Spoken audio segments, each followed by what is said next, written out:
Pernah kepikiran gak bro gimana rasanya kalau duit bisa ngalir sendiri ke rekening lu? Tanpa lu harus kerja rodi tiap hari. Bayangin lu tidur, duit masuk. Lu lagi nongkrong santai sama temen, duit masuk. Bahkan pas lu sakit dan gak bisa kerja, duit tetap masuk. Kedengeran kayak mimpi kan? Tapi ini bukan mimpi, ini real dan banyak orang di luar sana udah ngerasain. Bedanya, mereka ngerti cara mainnya, lu enggak. Karena sekolah gak pernah ngajarin kita hal ini. Coba ingat lagi, dari kecil sampai gede apa sih yang selalu ditanemin ke kita?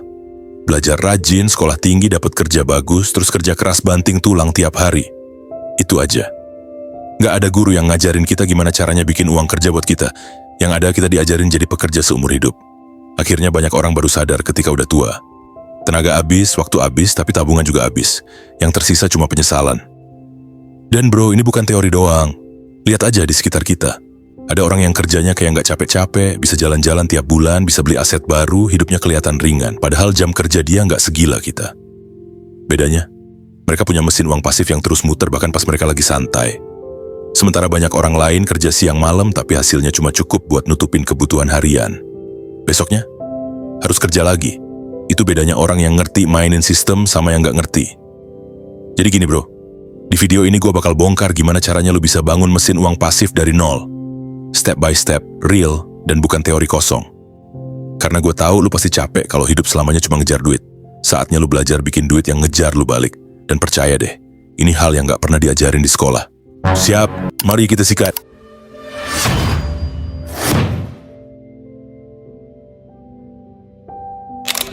1. Mindset dasar. Uang itu bukan buat ditabung, tapi buat diputer. Banyak orang dari kecil diajarin kalau cara paling aman ngelola duit itu ya ditabung. Simpan di celengan, simpan di rekening, jangan dipakai macam-macam. Dan memang, itu benar kalau tujuannya cuma aman. Tapi masalahnya kalau lu cuma naruh duit di tabungan tanpa gerakin, sebenarnya lu lagi ngelawan arus. Nilai uang terus turun gara-gara inflasi.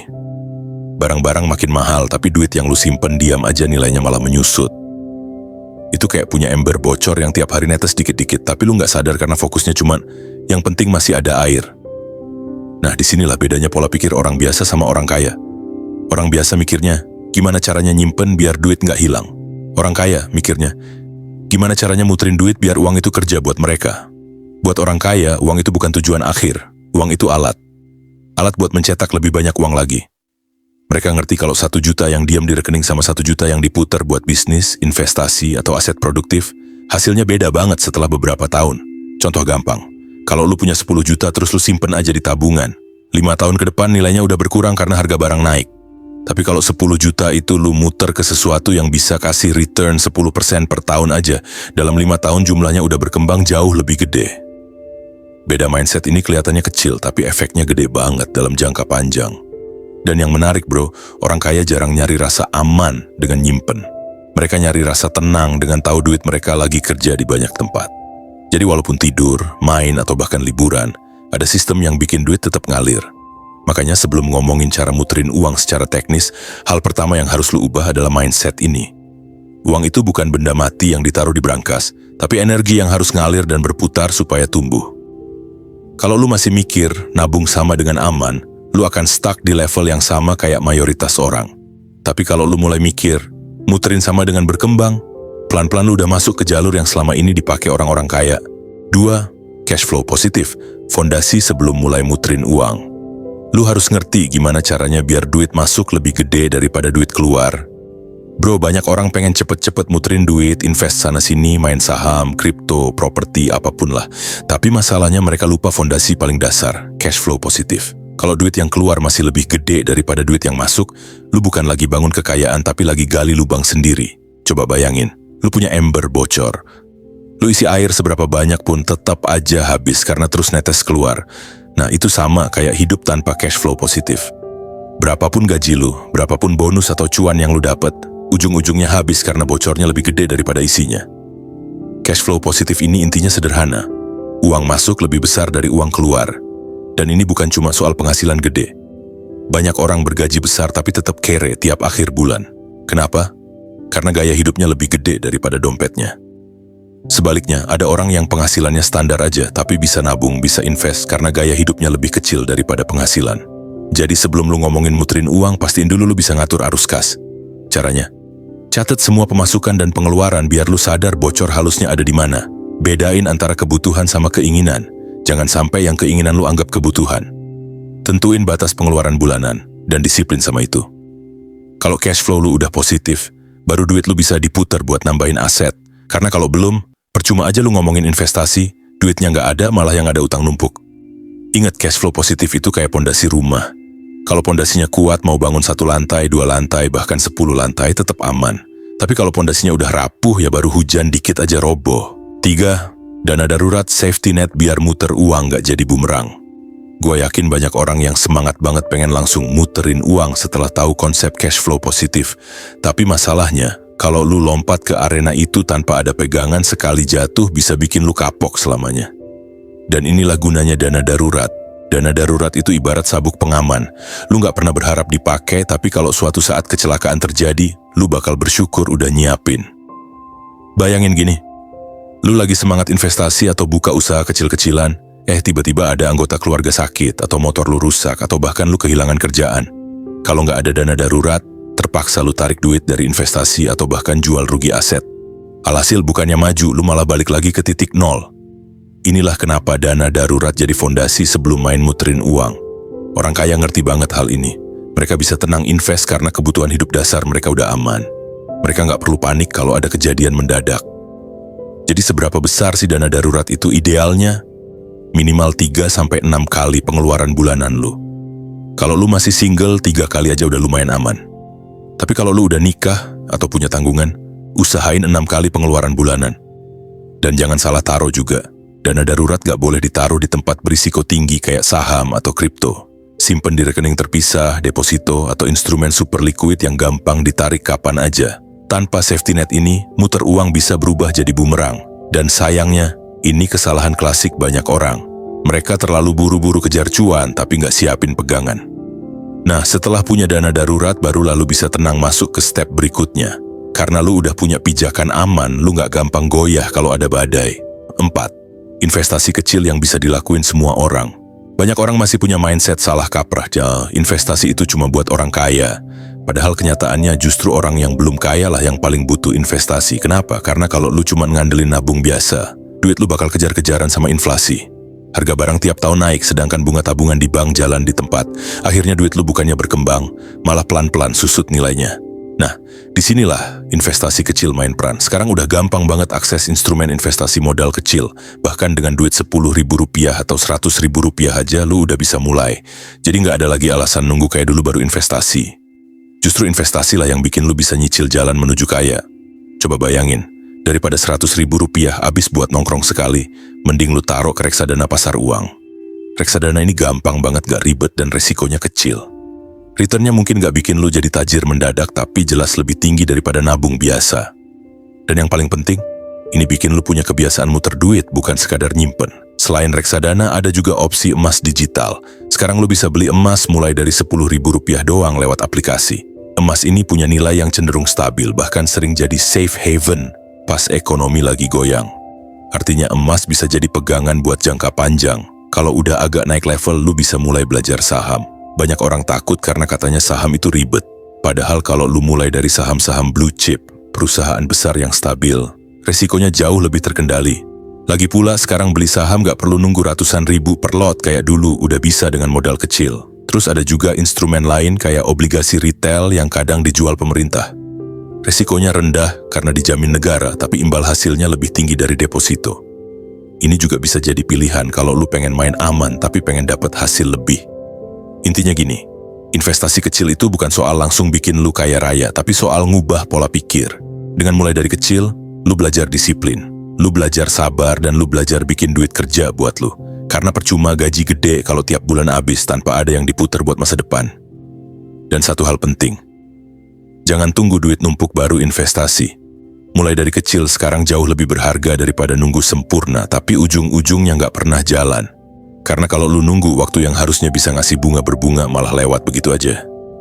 Jadi mindset yang harus lu pegang bukan soal besar kecilnya modal, tapi soal konsistensi dan keberanian buat mulai. 5. Aset produktif versus aset konsumtif.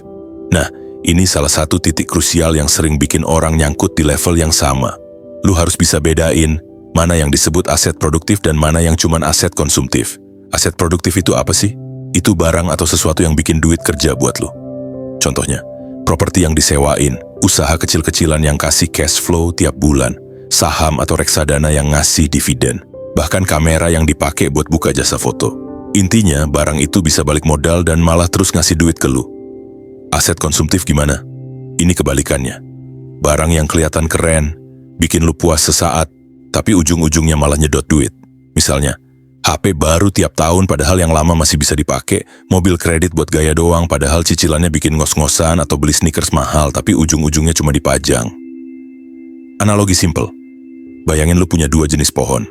Pohon pertama, tiap bulan dia berbuah dan buahnya bisa lu makan atau jual, itu aset produktif. Pohon kedua, tiap bulan dia butuh pupuk mahal. Air banyak, tapi nggak pernah ngasih buah. Itu aset konsumtif. Kalau semua energi lu habis buat rawat pohon kedua, lama-lama kebun lu cuma jadi beban. Tapi kalau lu rawat pohon pertama, makin lama pohon itu makin gede, dan buahnya bisa lu tanam lagi jadi kebun baru. Masalahnya, banyak orang kejebak di mindset konsumtif karena pengen kelihatan sukses di mata orang lain. Padahal yang benar-benar sukses itu bukan yang punya barang branded doang, tapi yang punya sistem di belakangnya biar uangnya bisa kerja sendiri. Jadi kalau lu mau bangun kekayaan dari nol, rumusnya jelas. Utamakan aset produktif dulu baru mikirin konsumtif, karena kalau sebaliknya, duit lu bakal habis buat hal-hal yang cuma bikin kelihatan kaya, tapi sebenarnya bikin lu makin miskin pelan-pelan. Pertanyaan reflektif, coba tanya ke diri lu sekarang. Dari barang-barang yang lu punya, berapa banyak yang masuk kategori produktif dan berapa yang konsumtif? Kalau jawabannya lebih banyak konsumtif, berarti udah jelas kenapa lu susah maju. 6 cara bangun income sampingan yang bisa jadi mesin duit baru. Oke, sekarang kita masuk ke salah satu topik yang krusial tapi sering banget disepelein orang. Income sampingan. Mayoritas orang masih punya mindset klasik. Kerja, gajian, habis buat kebutuhan, nunggu gajian lagi. Itu pola yang udah mendarah daging. Masalahnya pola kayak gitu bikin hidup lu rapuh. Gaji itu ibarat satu keran air di rumah. Selama kerannya ngalir aman. Tapi begitu keran itu mampet, entah karena PHK perusahaan bangkrut atau lu sakit, hidup bisa langsung kering kerontang. Makanya lu harus mulai mikirin multiple streams of income. Intinya, jangan cuma punya satu keran, tapi banyak keran kecil-kecil yang ngalir bareng. Mungkin satu keran ngalir deras, yang lain ngalir kecil. Tapi kalau digabung, itu yang bikin lu tetap bertahan. Kenapa income sampingan penting? Safety net finansial. Kalau satu pintu rejeki ketutup, masih ada pintu lain yang buka. Hidup lu nggak langsung lumpuh gara-gara satu masalah. Mempercepat pertumbuhan aset income sampingan bukan cuma buat nambahin uang jajan, tapi bisa jadi bahan bakar buat investasi. Duit kecil-kecilan dari sampingan, kalau konsisten diputer bisa bikin lu punya aset gede di masa depan, ngasih lu kebebasan. Bayangin kerjaan utama lu udah bikin capek, tapi income sampingan yang stabil bikin lu punya opsi. Lu nggak lagi kejebak di satu jalur doang, bisa aja suatu saat lu cabut dari kerjaan yang bikin stres karena lu udah punya pondasi sampingan yang cukup. Ide income sampingan yang realistis dan bisa dicoba online and digital, jualan produk di marketplace, Shopee, Tokped, TikTok Shop. Bisa mulai dari reseller atau dropship, freelance, desain grafis, nulis artikel, voice over, video editing, programming, buka jasa sosial media management buat UMKM. Banyak banget yang butuh, bikin konten YouTube/TikTok. Kalau konsisten bisa jadi pintu penghasilan, jual ebook atau kursus kecil sesuai skill lu. Aset and investasi kecil mulai dari reksadana pasar uang. Nggak ribet, liquid, dan aman buat pemula. Nabung saham biru chip. Beli pelan-pelan konsisten tiap bulan. Properti digital, beli domain, bikin website, atau bikin blog yang bisa dimonetisasi. Kerjaan offline. Punya motor? Bisa jadi ojek online sambilan. Punya mobil? Bisa disewain lewat aplikasi rental. Buka jasa kecil di sekitar rumah. Laundry kiloan, cuci motor, atau servis ringan. Jualan makanan, minuman sederhana. Banyak usaha rumahan yang modalnya nggak gede tapi jalan. Skill based. Kalau lu bisa main musik, buka kursus privat. Bisa bahasa asing, buka jasa tutor online. Punya skill masak, buka catering kecil-kecilan, hobi fotografi, jasa foto produk buat UMKM. Mindset yang harus lu punya mulai kecil, jangan gengsi. Banyak orang kejebak mikir income sampingan harus langsung gede, padahal kuncinya mulai aja dulu. Fokus ke konsistensi, bukan cepet kaya. Mesin duit baru itu ibarat nanam pohon. Awalnya kecil, lama-lama bisa tumbuh gede kalau lu rawat. Anggap sampingan itu investasi waktu. Jangan bandingin hasil awalnya sama gaji utama. Ini benih yang bakal berbuah nanti. Analogi sederhana. Bayangin rumah lu cuma ditopang satu tiang. Kalau tiang itu roboh, rumah lu ikut ambruk. Tapi kalau ada banyak tiang, meski 1-2 rusak, rumahnya tetap berdiri kokoh. Income sampingan itu fungsi utamanya, jadi tiang tambahan biar hidup lu stabil dan tahan banting. Jadi sekarang coba lu tanya diri lu sendiri, oh no, kalau gaji bulanan gue tiba-tiba hilang, gue masih punya apa? Kalau jawabannya bikin lu panik, berarti lu belum aman. Dan itu tanda lu harus mulai bangun mesin duit baru dari sekarang, sekecil apapun bentuknya. 7. Main jangka panjang. Kebanyakan orang pengen cepet kaya. Pengen jalan pintas, pengen hasil instan, tapi jarang yang siap buat main game jangka panjang. Padahal kalau ngomongin soal keuangan, justru mindset long term ini yang jadi pembeda antara orang yang bisa nafas lega di masa depan sama orang yang tiap bulan hidup ngos-ngosan. Coba lu perhatiin, banyak orang tergoda sama hal-hal instan. Investasi kilat yang katanya bisa ngasih cuan 100% dalam sebulan. Bisnis yang pasti sukses tapi ujung-ujungnya cuma scam. Atau gaya hidup foya-foya biar kelihatan kaya padahal dompetnya kosong. Masalahnya semua itu cuma kasih kepuasan sesaat. Bikin lu ngerasa menang sebentar tapi jangka panjangnya justru nyeret lu ke masalah baru. Kenapa main jangka panjang jauh lebih nguntungin? Compounding? Duit kecil yang lu tabung atau invest rutin bisa beranak pinak kalau dikasih waktu. Albert Einstein aja nyebut bunga berbunga itu keajaiban dunia ke-8. Mental lebih tenang, orang yang sabar dan konsisten gak gampang kejebak FOMO. Mereka tahu arah, jadi gak panik tiap ada tren baru. Pondasi kuat, kaya itu bukan soal seberapa gede gaji lu sekarang, tapi seberapa konsisten lu kelola dan puter duit buat masa depan. Contoh simple main jangka panjang. Lu sisihin duit 500.000 tiap bulan ke reksadana atau saham. Mungkin kelihatannya receh, tapi 10-15 tahun lagi, itu bisa jadi tabungan ratusan juta. Lu pilih belajar skill baru dan ngembangin karier pelan-pelan daripada buang waktu ikut jalan pintas yang gak jelas. Lu tahan ego buat beli barang mewah sekarang, demi punya aset yang nanti bisa biayain hidup lu tanpa kerja terlalu keras. Analogi gampangnya gini, bayangin lu lagi nanam pohon mangga. Kalau lu rajin siram, rawat, sabar nunggu. Suatu hari pohon itu ngasih buah terus-menerus tanpa lu harus nanam ulang tiap kali. Tapi kalau lu maunya instan, lu bakal terus beli buah di pasar tiap minggu. Keluar duit terus. Gak ada hasil jangka panjangnya. Jadi kunci rahasianya ada di sini. Sabar ditambah konsisten. Dua hal yang kelihatannya boring tapi justru bikin lu lebih bebas di masa depan. Karena di saat orang lain masih sibuk ngejar instan, lu udah punya pondasi kokoh yang bikin hidup lu jauh lebih lega. Penutup. Jadi kalau lu rangkum dari semua poin tadi, inti besarnya adalah cara muterin uang itu bukan soal pinter hitung-hitungan doang, tapi soal gimana lu bisa punya pola pikir, pondasi, dan strategi yang sehat. Mulai dari mindset, ngerti cash flow, punya dana darurat, investasi kecil, bedain aset, bikin income sampingan sampai main sabar buat jangka panjang, itu semua bukan teori tinggi tapi hal-hal yang bisa lu praktekin pelan-pelan dari sekarang. Karena yang bikin beda orang biasa sama orang yang bisa maju itu sederhana. Mereka berani mulai, konsisten, dan gak gampang goyah. Kalau lu ngerasa video ini ada manfaatnya, jangan cuma disimpan sendiri. Subscribe channel ini, aktifin loncengnya biar lu gak ketinggalan konten lain yang bisa bikin cara pikir dan cara kelola hidup lu makin tajam. Dan kalau lu punya temen yang lagi bingung soal duit atau hidupnya selalu ngerasa stuck, share video ini ke mereka. Bisa jadi, satu klik share dari lu, ngerubah cara pandang mereka selamanya. Kalau lu mau materi dan pembahasan yang lebih dalam, gua udah buat ebook dengan tulisan gua sendiri. Sekarang, mungkin ada juga yang mikir, ujung-ujungnya jualan ebook. Palingan afiliator kripto atau bitcoin lagi. Bro, gue jawab jujur. Pertama, gue bikin konten ini gratis. Lu bisa nikmatin, lu bisa praktekin, bahkan lu bisa jadi lebih pinter tanpa harus keluar duit sepeser pun. Kedua, soal ebook, itu cuma pilihan tambahan buat orang yang emang serius mau dalemin ilmunya. Sama kayak lu masuk gym, lu bisa lari gratis di jalanan, tapi kalau lu mau dapet bimbingan and alat yang lebih lengkap, ya ada harga yang mesti dibayar. Simple. Dan gue bukan tipe yang jual mimpi instan kayak dari kripto, bitcoin, atau investasi absurd. Gue di sini ngomongin hal-hal yang realistis, down to earth, dan bisa langsung dipraktekin semua orang. Kalau lu rasa itu nggak cocok buat lu, nggak masalah. Tapi jangan sampai mindset skeptis bikin lu kehilangan kesempatan buat belajar sesuatu yang sebenarnya bisa ngebantu. Jadi intinya, jangan cuma jadi penonton. Lu udah tahu cara muterin uang yang bener, tinggal pilih mau jalan di tempat atau mulai pelan-pelan nerapin poin-poin ini. Karena masa depan lu bukan ditentuin orang lain, tapi dari keputusan kecil yang lu ambil hari ini. Gue tunggu lu di video selanjutnya.